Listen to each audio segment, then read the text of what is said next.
Why we need to feel negative emotions. From the time that we are children, many of us are told things such as, "Don't cry, and there's nothing to be sad about." As a culture, we are often taught that we should try to avoid unpleasant emotions at all costs. Thus, for many, the primary impulse when they are experiencing unpleasant emotions is to try to escape from those feelings through alcohol, drugs, restricting food, binging, busyness, compulsive sex, or a variety of other self-harming behaviors. I believe that it is far healthier to lean into your experiences of pain, rather than trying to numb your emotions. When you numb sadness, you also numb happiness and joy. The reality is that you cannot selectively numb emotions. Using negative behaviors to avoid your feelings may help you experience less sadness and anger, but they also stop you from feeling happiness and joy. Part of the amazing thing about being human is that we are able to have a range of emotions. Experiencing sadness and hurt is part of what makes it so incredible to feel joy and happiness. Think of your feelings as waves in the ocean. They come and go, rise and fall. No feeling lasts forever. Anger and sadness are necessary, helpful parts of the human experience. Additionally, all of our emotions contain gifts and help us grow as people. Most people think that feelings such as fear, sadness, anger and shame are negative emotions. This classification creates an immediate resistance inside of us when one of these emotions arises. We already know that resisting our feelings does not support our emotional health. Embracing our emotions is what gives us a sense of balance and strength. Let's focus for a moment on how to relate to these emotions. People who are good at noticing how they feel and can calm themselves down or adjust their behavior are more likely to do well in life, have healthy relationships and manage difficulties and setbacks. Trying to fight our feelings often leads to more suffering.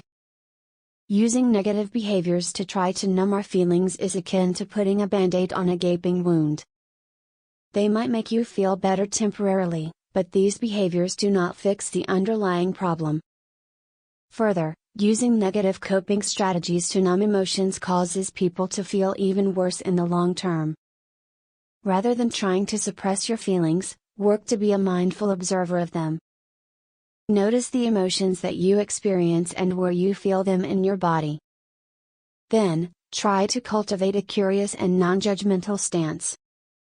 Our emotions are often messengers which signal something important that we need to pay attention to. Let's say that you see a friend pursuing their lifelong dream of writing a book and you are filled with jealousy. If you take a moment to get curious about what this emotion might be telling you, you may discover that you too are passionate about the pursuit of writing. Hurt, frustration, pain, sadness, and anger are all natural and healthy parts of the human experience. When we try to suppress these emotions, we are unable to thrive. Part of having a full life is feeling all of your emotions, both pleasant and unpleasant.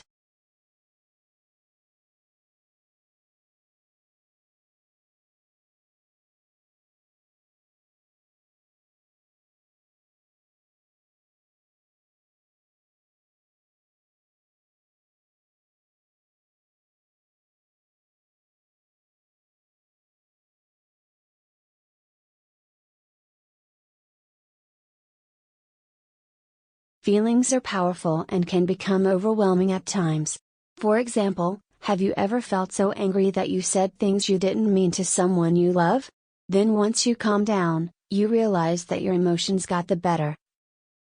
Our emotions are like our internal compass, helping us to figure out how a situation makes us feel and allows us to figure out what we do and don't want in life. Why all other negative emotions are a function of powerlessness. So powerlessness would have the meaning I cannot do anything to change it or something similar. Unpleasant emotions have a role, they make us act. The more intense an unpleasant feeling is, the more likely it is that we will take action. I know many people who made the greatest discoveries or acts of courage during their most troubling times. So what can you do next time your old pal anger shows up? When feeling angry, first tune into your body, where it is showing up. Your forehead, your facial expression, your posture, your voice? Notice you're angry. Then take a deep breath and say it out loud. I'm angry. You may even share it with people around you. I'm noticing that I'm feeling angry at this moment. As you notice your anger, see if you can ask this question: what are you here to show me? Get quiet and really listen. My fear helps me pay more attention and seek safety. My shame protects me from coming out of integrity.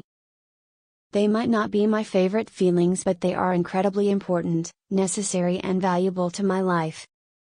To me, they are positive feelings because of how I use their messages. The first piece of